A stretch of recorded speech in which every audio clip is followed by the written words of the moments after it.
from the program, and I'd like to welcome everyone to the Pro Football Hall of Fame. My name is Jerry Shockey. I oversee all the youth and educational programs here at the Pro Football Hall of Fame, and we're excited for you guys to be a part of this program. Heart of a Hall of Famer series featuring Pro Football Hall of Famer Emmitt Smith, and many of you, I see a lot of familiar faces, obviously, or a lot of familiar names, I should say, and faces. But I also see a lot of new ones as well. And the real idea and premise of this program is to convey what it took to get in the Hall of Fame beyond just the athletic ability.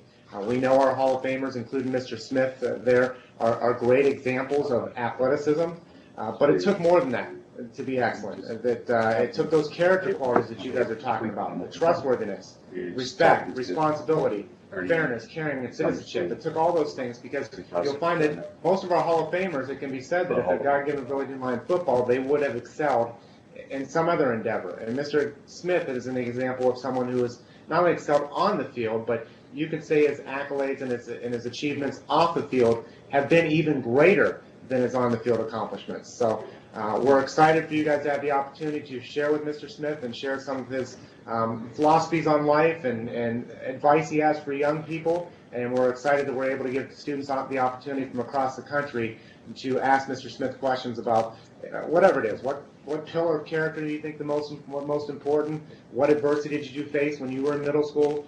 Any type of question that you guys may have. I've seen the questions that you guys have submitted, and we've got some really good questions here. But any program can't happen without a great network, I say, of folks that make this happen. And first and foremost, we have to thank our good friends at Cisco.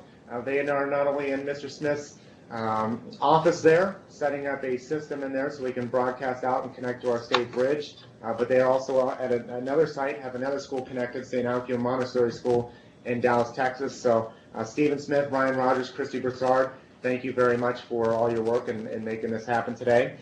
We have to thank, obviously, Emmitt Smith, but obviously his Emmitt Smith Enterprises, all the folks there, his brother Eric, Kathy, the office manager there, who's been really the glue to getting this together and coordinating all the schedules and the rooms and all that stuff. So we'd like to thank Emmitt Smith Enterprises and especially Kathy Riddick there.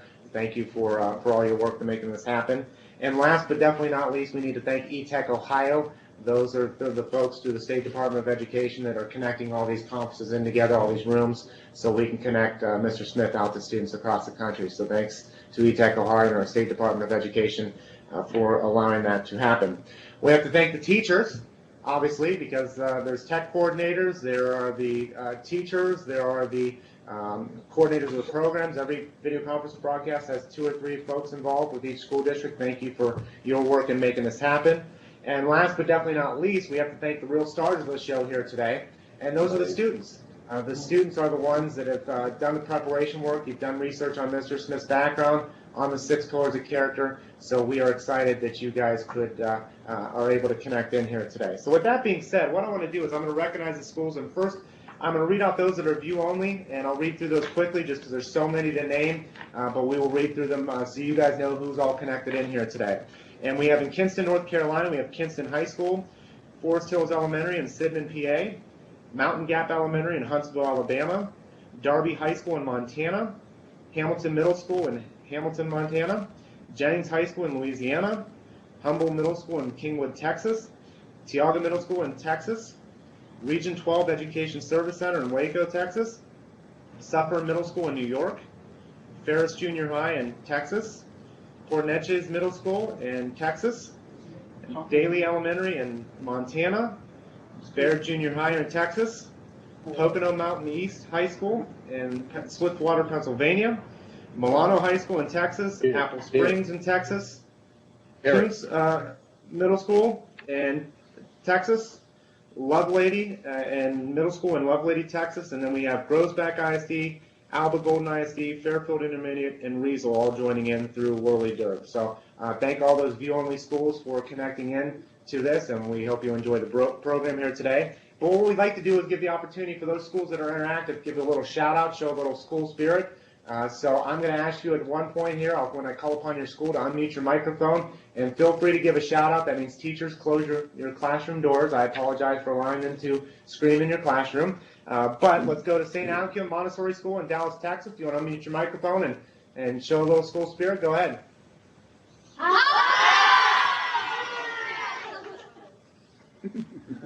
Thank you, St. Alcuin. And let's go to our home state here, Parma Heights, Ohio. Let's go to Valley Forge High School.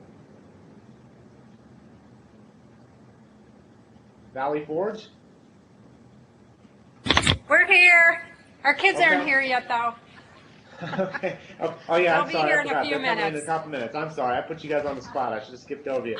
Let's go to McGregor ISD. McGregor ISD.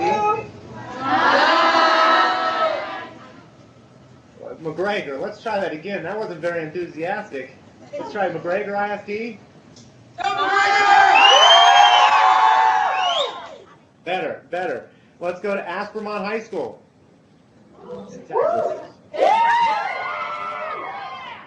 Okay, Aspermont, thank you very much. Let's go to Louisiana, the Lee Road Junior High. I got it. Okay, thank you, Lee Road. Let's go to Montana, Sealy Lake Elementary School. Find that mute button, Sealy Lake. All right, we'll come back to Sealy in just a minute. Let's go to Alabama, Hewitt Trussville Middle School. 1, 2, 3. All right, Hewitt Trussville is pumped and ready. There we go. I like it. Let's go to Alvarado, Texas, Alvarado High School.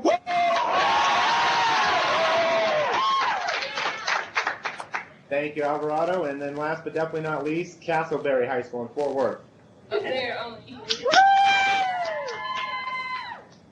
Okay, thank you, Castleberry. And that's going to be the order of the questions that we're going to go through.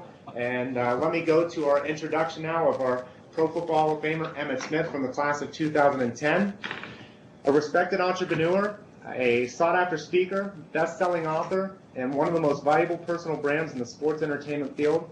These are just a few of the ways to describe Emmitt Smith. As president and CEO of Emmitt Smith Enterprise, Inc., Smith leads a team of talented individuals who oversee the company's many ventures, including Pat and Emmitt Smith Charities, the marketing management of the Emmitt Smith brand, and the company's two core businesses, which is E.J. Smith Construction and E. Smith Legacy, a real estate company. Oh, remind all the schools to make sure to keep your microphones muted. Thank you. Smith's vision for his company is best summed up in the Emmitt Smith Enterprise core purpose statement, building bridges to open doors. That means quite literally whether the company is building bridges via its construction arm, already recognized as one of the leading African-American owned bridge builders in the state of Texas, or opening doors for the less fortunate through its many philanthropic endeavors. Oh, Suffer, I saw you guys got connected. Can you guys make sure that you guys are muting your microphones, please? Yeah, it's hot. It's hot. Suffer? Suffer Middle School. Can you guys make sure to mute your microphones? Thank you. Smith first rose to prominence via an illustrious football career, which included 3 Super Bowl championships as a member of the Dallas Cowboys and the honor of being the only player to have won a Super Bowl MVP, NFL MVP, and NFL rushing crown in the same season. Inducted into the Pro Football Hall of Fame as part of the class of 2010, Smith is the NFL's all-time leading rusher, having amassed 18,355 yards during his 15 seasons. Smith's charisma and charm, which made him one of the sport's most popular personalities during his playing career, quickly translated to the entertainment world following his retirement. In 2006, Smith's crossover appeal became even more apparent when he, along with dance partner Cheryl Burke, was crowned winner of the hit ABC reality TV show Dancing with the Stars. As well known for his character and integrity as he is for his athletic ability, Smith continues to give back to the community and support higher education via Pat and Emmitt Smith Charities, an organization that annually awards college scholarships and provides enrichment opportunities to underserved youth. Smith continues to share his personal and professional stories with organizations across the country. He has been a member of the President's Health and Fitness Council and has been recognized by numerous organizations for his leadership and public service.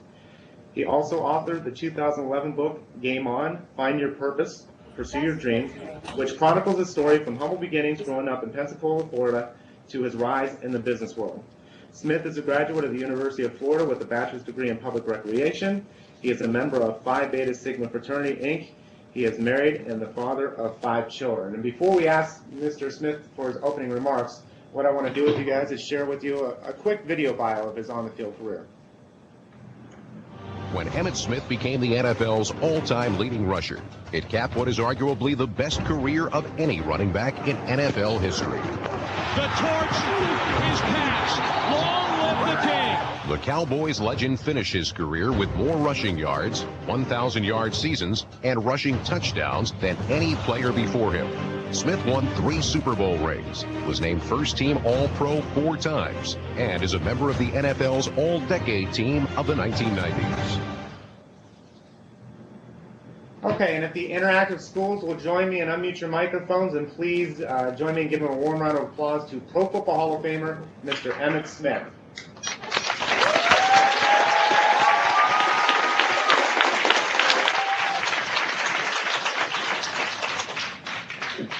Thank you, Jerry.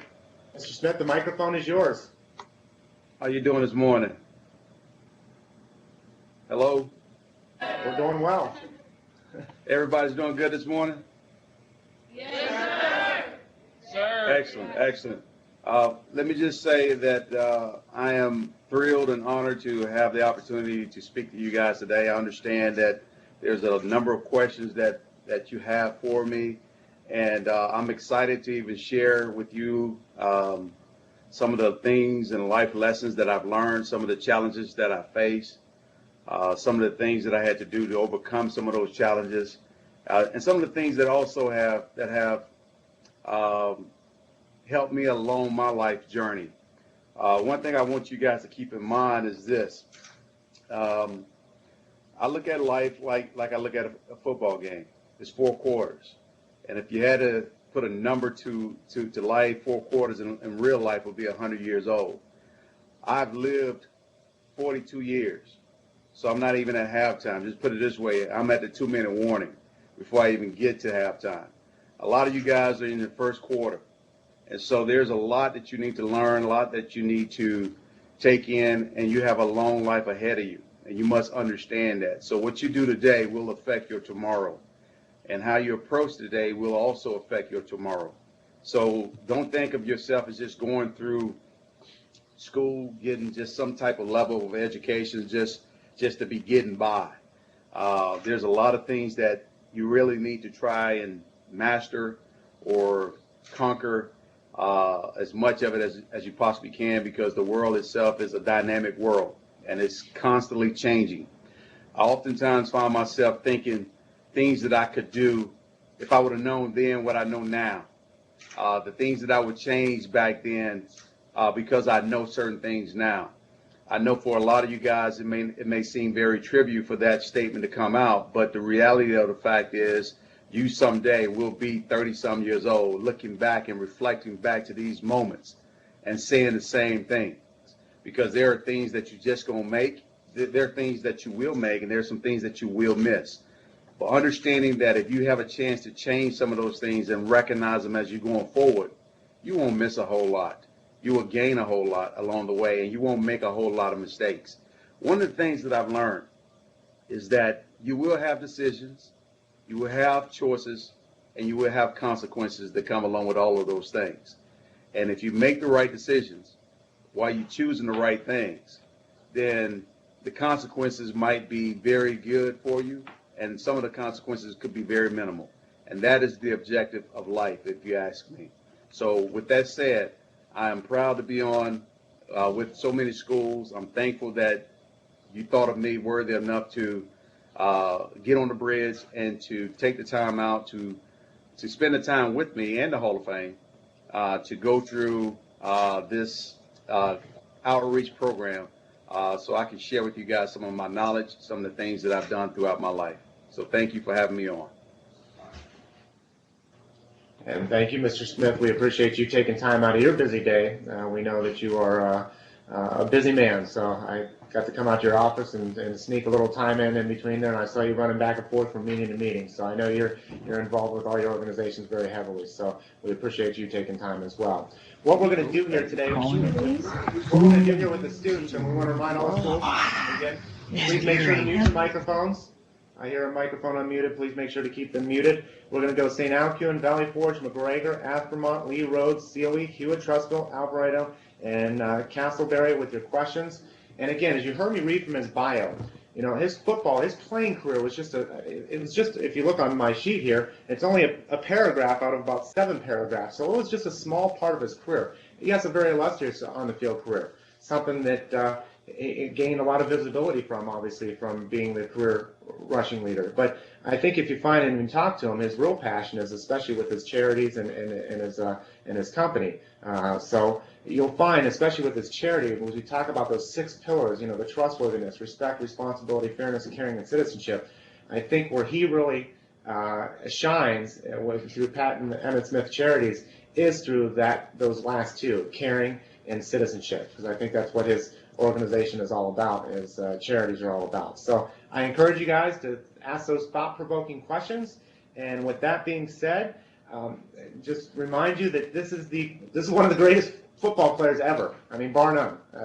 Career leading rusher, holds all the records. He holds the Pro Football Hall of Fame record for video conferences now today, because there were 33 schools that connected. Our previous record was 15. So we'll have to add that to his bio sheet. We'll make sure we get that up on his website sometime in the future. But this is one of the greatest players. When you think of Adrian Peterson, Chris Johnson, whoever you think the great running backs or great players are in the NFL, they aspire to be Emmitt Smith on the field. And if they know anything about him, they would aspire to be Emmitt Smith off the field as well. So with that being said, let's go to St. Alcuin Montessori School in Dallas, Texas. First question of the program. Go ahead.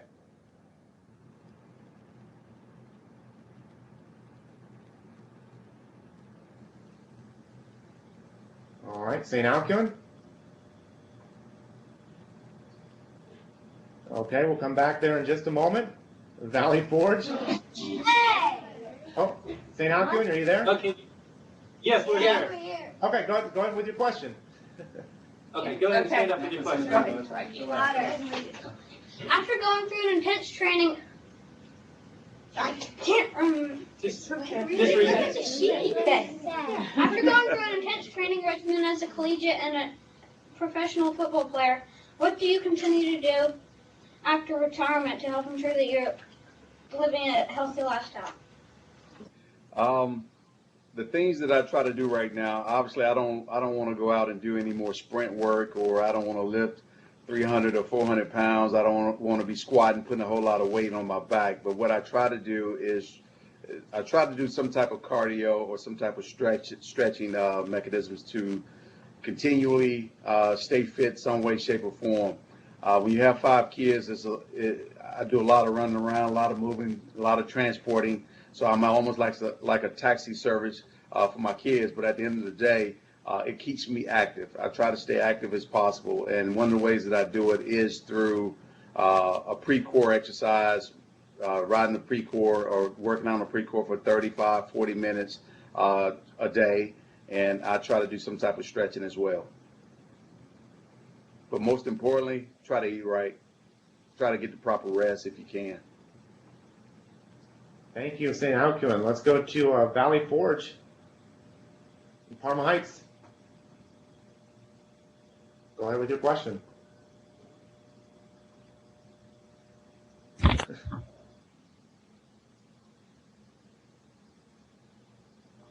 Valley Forge, I think everyone's intimidated, Mr. Smith. They were all talking beforehand. Hello, Egypt, sit down. Valley Forge, go ahead. Get out. Kind of tall. All right. Don't worry about it. Don't worry about it. I can see you. All right. Do you think that having a deep sense of responsibility was the key to your success? What do you do to make sure your character contributes to being the best you could be? Well, let me just say this to you. Maturity is a very important thing. Trust me, I've made my share of mistakes. Some have been public knowledge, some have not. But understanding truly the mistakes that you do make and how it can truly turn your life inside out, especially when you're doing things that most public people will get a chance to read in the newspaper, or now they have it on television. I like to live by the motto, to whom much is given, much is required. And that means that the platform that I actually have right now, Hall of Famer, National Football League, playing with the National Football League, all the things that I've been able to accomplish, To do something out of character could jeopardize all of those things. But most importantly, the impact upon my family could be very significant. So my high school coach used to tell us all the time, and Jimmy Johnson used to reiterate it: do what you're supposed to be doing, when you're supposed to be doing it, and everything else will fall into place. And so I try to keep all those things in order, and I try to stay busy because my mom used to tell us idle time is the devil's workshop. And so constantly trying to find things to do to continue to improve oneself in every aspect of your life. All right. A question I made up myself personally was. Thank you, Valley Forge. Thank you. Sorry, we got to give everyone you trying to sneak one in on us. Is that what you're trying to do? Yeah, it was my own question I wanted to ask. I'm sorry. We got to make sure we're being fair to all the schools that are tuned in. So let's save it for next round. We'll get you in next round. Okay, I will. Go ahead and mute your microphone. And McGregor, and one thing I want to remind all the schools, even after you ask your question, please make sure to mute your microphone immediately after so we can eliminate any of the background noise. Thank you. So McGregor ISD, go ahead. My name is Jacob Renault.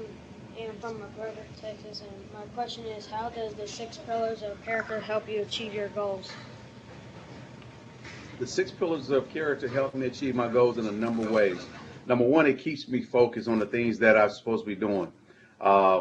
If you want to achieve a level of greatness, you have to set standards for yourself.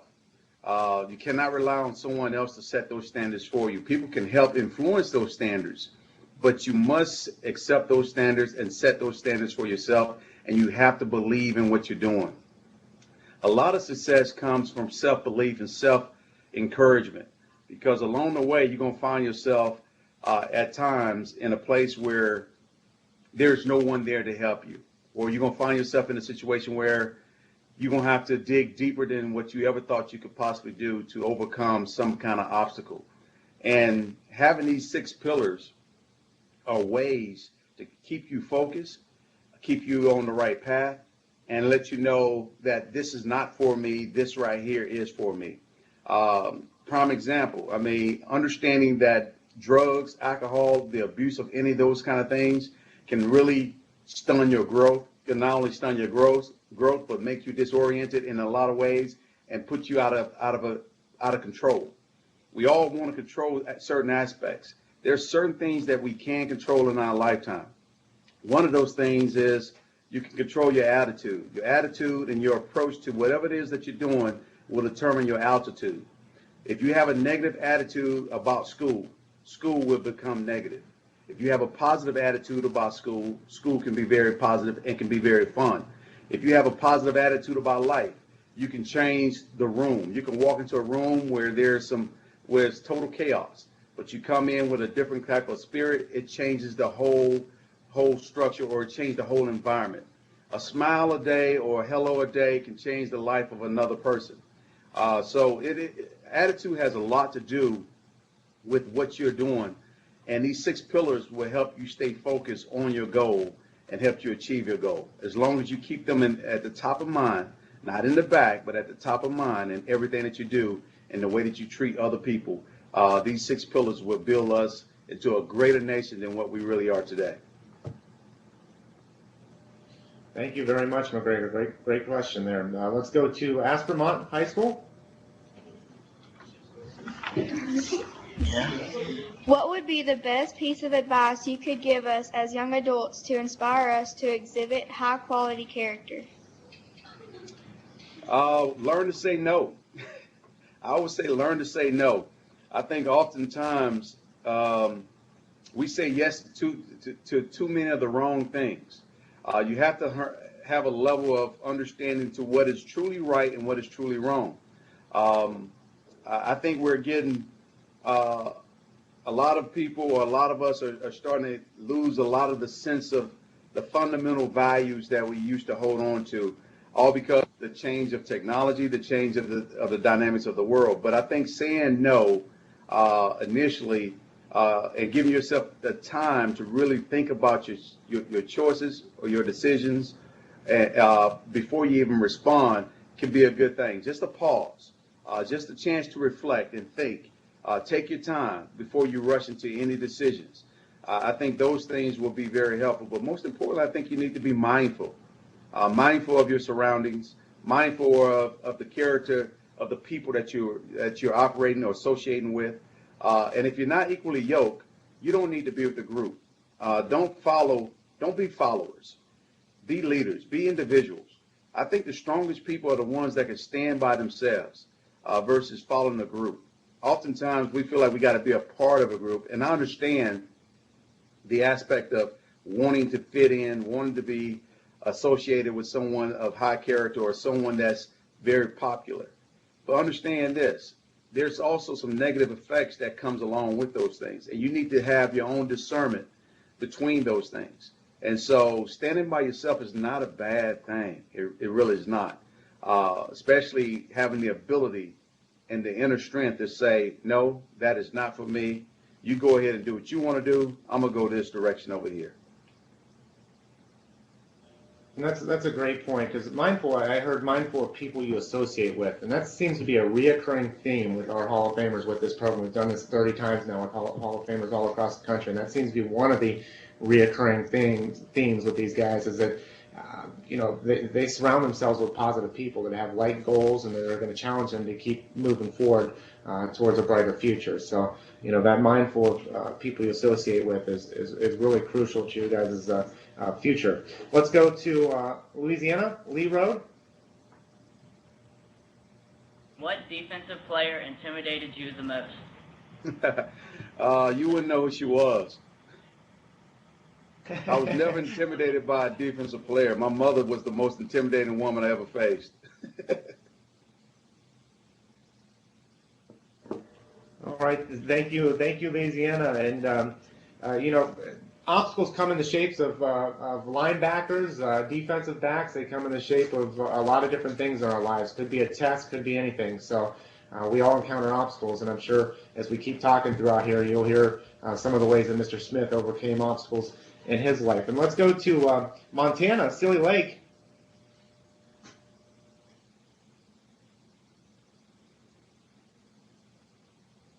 Silly Lake, the mute button is getting you every time.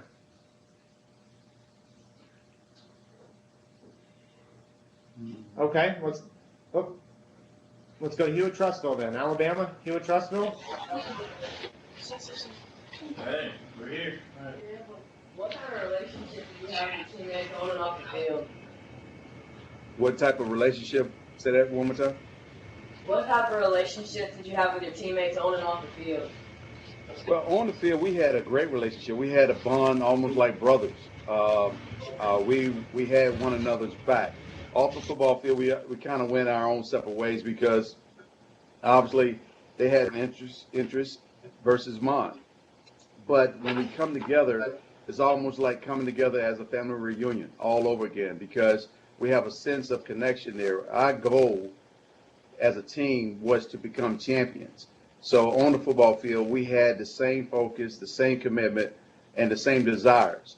And so we were equally yoked in that aspect. But when it came down to off the football field, we all had different types of interests. For me, it was business, it was charitable giving. For others, it was some of the same, but some in different areas. Okay, thank you, Hewitt-Trussville in Alabama. Let's go back to the state of Texas. Alvarado? My name is Andrew Sevener. I'm the offensive quick guard for Alvarado High School. My question is, did anyone ever tell you that you were too small, too slow, or something to that effect? And how did that affect you, or how did you handle it? I was often told that my whole entire life. Let me take a step back. Not my whole entire life, but there was a time where I was bigger than some kids, and that was early in my career when I was 8, 9, and 10 years old. But once I got to high school and college, that statement that you just mentioned about being not big enough or not fast enough was a constant theme that followed me throughout my whole entire NFL career and part of my collegiate career as well. It didn't discourage me because I knew one thing in my heart, that I was very effective at what I was doing. And when you're effective at what you're doing and you're confident in what you're doing, disregarding what people say becomes much easier, because performance speak a lot louder than any words that anyone can say. Yes, I was 5'9.5" and only weighed 205 and 210 pounds, but I was very productive. I was productive in high school. I was productive in college. I was productive in the pros. So at the end of the day, for me, size didn't really matter. It was all about productivity. And if your productivity is at a level to where it exceeds the expectations of others, they constantly look for things to try and figure out why and how you're doing what you're doing.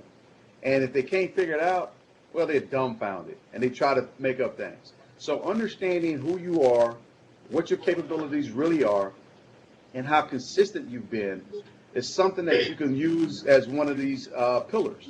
I developed a trust within myself and a confidence within myself and the responsibility within myself, understanding that I had the ability to do my job and to do it effectively. Okay, and thank you, Alvarado. Go ahead and mute your microphones there. Let's go to Castleberry in Fort Worth.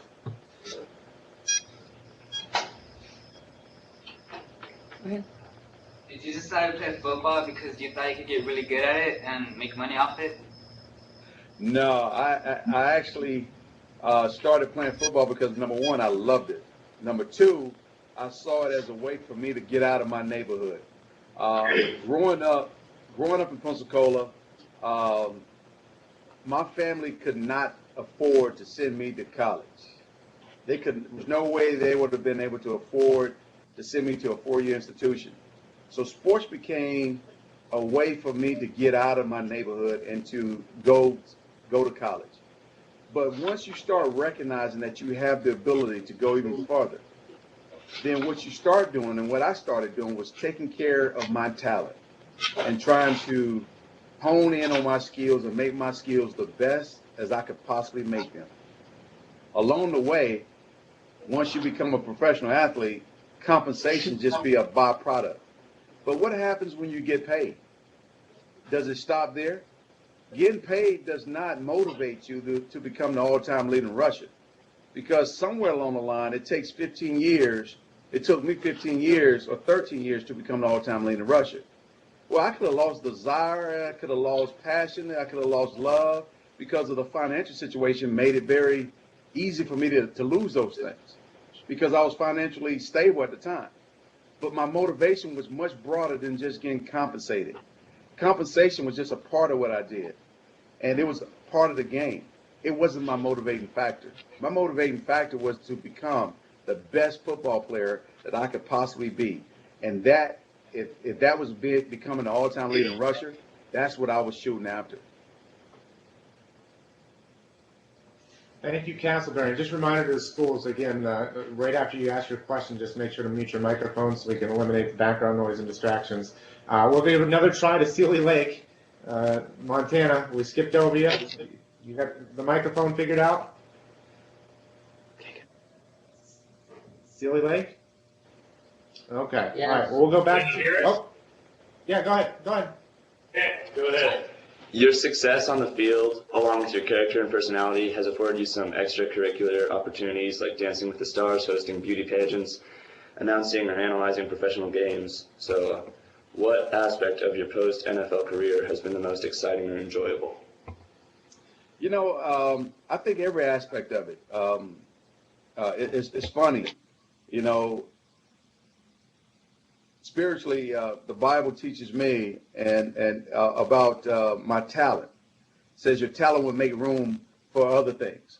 And that's what my talent has been able to do. My talent has been able to create rooms and opportunities for me, not only to go to college and get a college education, but also the ability to go to the pros and become a professional athlete. But far beyond that, it has created a platform for me and my wife now to go through our charities, to raise money, to give back to our local communities and other communities around the country. But it opened also doors for business opportunities. And that's part of these 6 pillars. People don't want to do business with people that have shady character or not trustworthy or not responsible or not caring. all of those things. So building character and building the content of your character and making that become very consistent is really what your talent allows you to do. Yes, I went on Dance with the Stars, but it took work. It took hard work. And people got a chance to see me from a different perspective. It took me out of the comfort zone that I was accustomed to. Football is something natural. Dancing was not. Going on ESPN was not all that, even though it was great. I could talk about the sport that I absolutely love. But my character is something that people look for. Your character is what people will be looking for. And if you cut that short right now, it can affect you in the long run. And so talent is one thing. What you do with it is another thing. It's another thing. It's more important what you do with your talent and how you harness that talent and how you build that character around that talent. So when you package yourself as a brand and you go out into the marketplace, people recognize it and they understand it. It's almost like the brand of McDonald's. When you go to any McDonald's in the country, that hamburger is going to taste the same. The French fries are going to taste the same. That is a brand, that is the character, that is the content of that particular company. And you have this same ability to do the same thing. You seem to have a big grin on your face when you said that you must enjoy their McDonald's hamburgers and fries when you said that. It seemed like you were really I'm really enjoying not a big McDonald's guy at all, to be honest with you. Okay. You said that with a grin. I thought maybe you might have had one the other day or something. My kids love McDonald's. They love Chick-fil-A. They love In-N-Out Burger. They love so much food, man. Well, one thing, you brought up a great point with the student's question is off the field successes that he's done. You guys get to see Emmitt Smith, the Hall of Fame player, Emmitt Smith, the one who won Dancing with Stars, Emmitt Smith, the successful businessman, Emmitt Smith, the successful philanthropist. What you don't see is all the stuff that goes on behind the scenes for that to happen. You see on Sunday, you see the game. You don't see the 6 other days a week that are going on for him to become the greatest NFL running back, for him to become the great businessman. I got to see just a snippet of him running around with all the things that he does. So that character and those core qualities that he has, those 6 pillars, those are consistent in everything he does, and that's what allows him to do the things that he does. If there's one message I want everyone to grasp today, is those characters that we're talking about, those 6 pillars, and also along with the work ethic and the passion and the love for what you're doing, they're not just isolated for just sports. They're part of your life. They become part of your business. They become a part of the fabric of who you are and what you do, and everything that you touch must reflect those 6 pillars so you can be very effective about what you're doing. They cross the board. They're not isolated in just sports or just business or just in family. They are in every aspect of your life. And when you find folks that are like that, success is just around the corner from that point on. Because now you're equally yoked. Some people just think that, well, yeah, hard work in sports is understandable because you can see it. But trust me, hard work in business it takes just as much focus, just as much commitment, just as much studying as it did for me to learn defenses, learn offenses, and to train from February all the way down to August, and then go into the season. It took just as much passion, much drive. It takes all of those things in everything that I do, whether it's for my family, whether it's for business, whether it's giving back to the community or playing the sport. It's all the same. Thank you, Mr. Smith. And let's go back to the top. Let's go to St. Alkia Montessori School. If you have another question, go ahead. How serious do you think chronic traumatic encephalopathy is in the NFL? I think it's a very serious situation. Unfortunately, we don't know the depth of it right now because evidence is now starting to trickle its way out. And I think in the near future, we will see. We will start to see names that some of you might even be able to recognize that might have a mental situation that may occur, and you may start to recognize it then, because people look at me today and say, well, Mr. Smith, you look like you're in great shape, you like you can still go play football, but I'm 42 years old. It's not today that you want to see. You want to see me when I'm 62 years old. You want to see me when I'm 72 years old. Because then you will have a good understanding of how much trauma my body went through. And then what you will hear people start to say, well, it's all because he's older. No. What I did early in my years will have an effect in my latter years. Trust me, it does. You don't develop heart disease when you're 13, 14, and 15. You develop heart disease over time. And so by the time you reach 40 and 50, that's when heart disease starts to show up. That's when your arteries themselves start to get a little harder because you are getting older for sure. But it's because of some of the things that you were able to do that you did prior to that developed those situations. Yes, my body will continue to get older.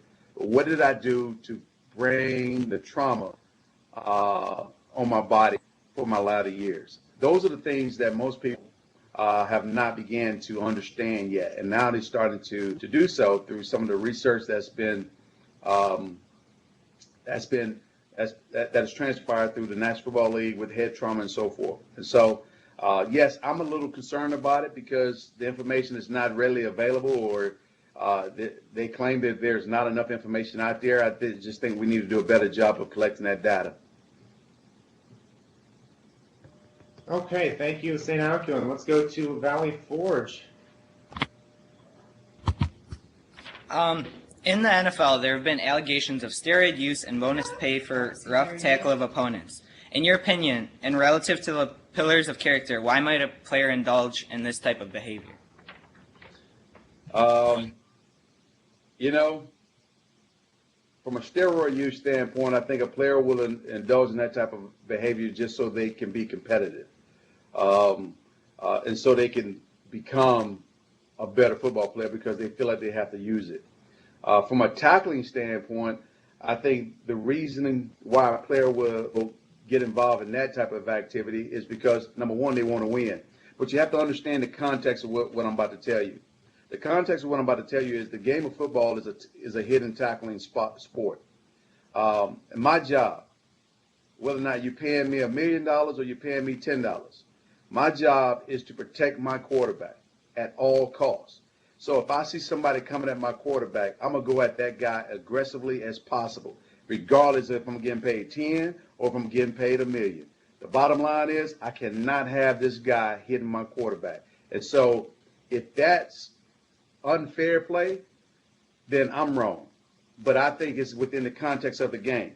Now, granted, you pay players to tackle players and to do things. I don't think any player is intentionally, mentally going out there to maim anybody. But I promise you, every player is going out there to hit somebody as hard as they possibly can and hope that person get up. That's just the name of the game. Thank you, Valley Forge. And let's go to McGregor ISD. Hi, my name is Leslie Reyes. I'm from McGregor, Texas, and my question is, did your teammates ever interfere with the character you are? And if so, how did you keep it from affecting you? Did my teammates ever interfere with the character that I have? No one interferes with that, only if you allow them to. Remember, choices, decisions, consequences are yours. They're not my teammates. They are your responsibility. They are my responsibility. Have I had players try to influence me to do certain things? Yes. Will I allow them? At times I did. Was it right? No. But it's not their fault. It was my responsibility. I have the power to say no. I have the power to say yes. And so do you. So excuses are out the window. You are an individual and you have the rights and the freedoms to make whatever choices you make. And the choices that you make are your choices. And they should never be predicated upon the influences of others, especially if it's negative. Thank you, McGregor. Let's go to Aspermont. Who are the role models that got you where you are today? I think the fundamental role models begin within the household. My mom and dad did a very good job. Earlier I had a question. Somebody asked me about intimidation of the defensive player, and I said you wouldn't know who she was. That was my mom. My mom smacked me across my head one day, hit me upside the jaw when I was 15 years old because I came in the house late. All because I was around the corner at a friend's of mine house wanting to watch something on cable, and she told me to be home by the streetlights when the streetlights came on. Now, you probably say, why would she do that? Well, number one, I said the same thing because I picked up the phone and called her and told her where I was at. I thought I was doing the right thing. But she said, nope, come home now, be home before the streetlights come on. And I said, okay, I'll be home. Well, I didn't come home right away. I came home probably 45 minutes to an hour later. The streetlights were on. It was dark. And I walked in the house. She wasn't feeling good. And she told me to come home. So I did not do exactly what she told me to do. Therefore, she thought I was too big to put a switch on. So she hit me in my jaw. I learned a very valuable lesson. I was upset for a couple days, but she was right because I did not do exactly what she requested of me. Those are things that we must look at within ourselves. It's easy to get on folks and be upset with people because they're disciplining you because you did not do what you were supposed to do. And I learned also, and I said this earlier, be where you're supposed to be at, do what you're supposed to be doing when you're supposed to be doing it. And everything else will fall into place. So for me, you know, my role models begin at the household. Along my lifetime, I've encountered so many great role models. Some on the negative side because they teach you the things that you don't want to do, and a lot on the positive side that teach you the things that you should be doing and that you want to do. So role models they come in all shapes, sizes, and forms. They're not all great because you can learn so much more from people that are not doing so good, and you can learn just as much from someone that is doing good. Okay, and just out of curiosity, is your brother still in there, Emmitt? No. No, I was going to say, I wonder he's what down the hall. was to you getting hit. He didn't see it. Okay. One of my best friends was walking in right behind me. He started saying something. She told my mom told him to shut up before he get one too. Let's go to Louisiana. But you know what? In today's society, most people would consider that child abuse. Yes, they would. But, I don't. I deserve it. I'm not scared to get the stick out either on my kids. Ross, better child. That's right. Let's go to Louisiana, Lee Road. Was getting into the Hall of Fame always a dream for you? To be honest with you, it was not. The Hall of Fame was something that became a dream later. The ultimate was to not only become a professional athlete, but to become the all-time leading rusher. And one of the reasons why it probably wasn't was because if I knew in my heart if we were able to win Super Bowls, and if I was able to become the all-time leading rusher, then some of these things will be added onto that. But when you start seeing players like Troy Aikman, your teammates, Michael Irvin, go into the Hall of Fame, then it becomes, yeah, I want to do this too. And I'm so thankful that I've had the opportunity to become a Hall of Famer because it means so much. You have to understand, in our sport, there's probably been over 20,000 athletes that have played at the professional level. And there's only 270 some under 300 that are Hall of Famers. So it's only a handful of guys that have had Hall of Fame potential or Hall of Fame careers. And so I feel like I'm in a very elite group, and it's an honor to be in that elite group, but I do understand how much work it took to become a Hall of Famer. So I have so much respect for every Hall of Famer. And I'm impressed with the statistics. You're exactly right. Over 20,000 players. There's 273 members of the Pro Football Hall of Fame. And out of those 273, only about 230 or 240 are actually players. The rest are coaches and contributors. So let's go to Sealy Lake. Do you have a memory of your favorite game or your biggest play, or was there one moment in your career that stands above the rest? Yeah, well, I think there's a number of moments that stands out for me. One of the most talked about moments and one of the most memorable moments for a lot of the fans, including myself, was the game in 1993, January 2nd, 93 season, when we played New York, up in New York, where I hurt my shoulder, and I had to play 2 quarters and a half because the game went in overtime with a separated AC joint clavicle that sprung up on me, and I had to really dig deep to play the game and deal with the pain mentally and physically. And it was one of the most challenging moments for me at that time as a young football player. But we were able to get it done. There was so much at stake. It was if we won the game, we would have not only won the NFC East, but we would have home field advantage throughout the entire playoff. That was a game that defined the character, the 6 pillars that we talked about, and also defined me as a football player in the mind's eye of so many fans.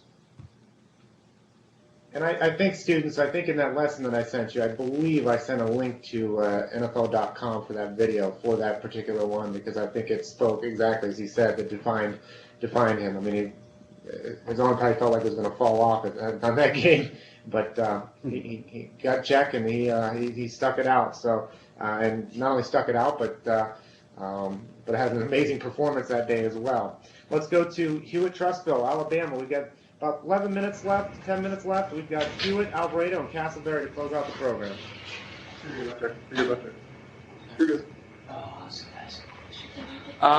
How much work and what kind of work did you put in on and off the field?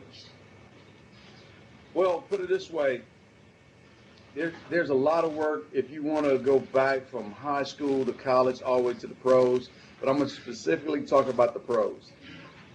The pros itself. The season normally ends sometime in January or late January, early February. I would start back training sometime at the end of February, first part of March. And when I say training, I mean like doing some light workouts just to get back into shape. But we would train from from February, late February, first part of March, all the way to July. I used to get up at 5:30 in the morning, 5 o'clock in the morning, so I could be in the gym at 5:30. And I normally would leave the gym about 9 o'clock. So I would be in there lifting weights, doing my running and conditioning for about 2.5, 3 hours. And then I would do other things also to keep my body physically fit. Massages, chiropractic, rolfing, all of those type of things. And then most importantly, eating properly and drinking enough water so my body is fully rehydrated for what I was about to put it through. That happened for a number of years. So training there's all sorts of form of training. There's the off-season workout training, then there's the in-season football training to where you physically are getting ready to go and play a football game. So when you combine that, you could say years of training, 8 hours a day in some cases during the course of the season. But during the off-season, it's probably a minimum of 2.5 to 3 hours a day, or 4 days a week. In some cases, 5 days a week. Thank you very much, Hewitt. Let's go to Alvarado. My name is Kenny West. I'm the quarterback of Alvarado High School. My question is, how important is leadership from within to a program?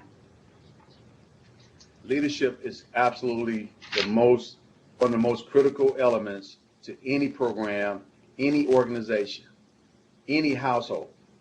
Without proper leadership, let me put it to you this way. You get in the car, right? But you want to go forward. But the guy that's driving the car, or the lady that's driving the car is looking backwards. How confident are you that you're going to go the right direction? Let alone, how confident are you that you're not going to hit something? So having the person sitting in the car that's driving the car, going in the right direction, knowing where to go, and doing the right things while driving that vehicle, you can feel secure that this person understands and is leading you in the right direction. Proper leadership is the fundamentals to success in anything that you do. Football is the same way. Jimmy Johnson came in and turned the organization around because he set a standard that was so high that he knew that he wanted his players to meet that standard.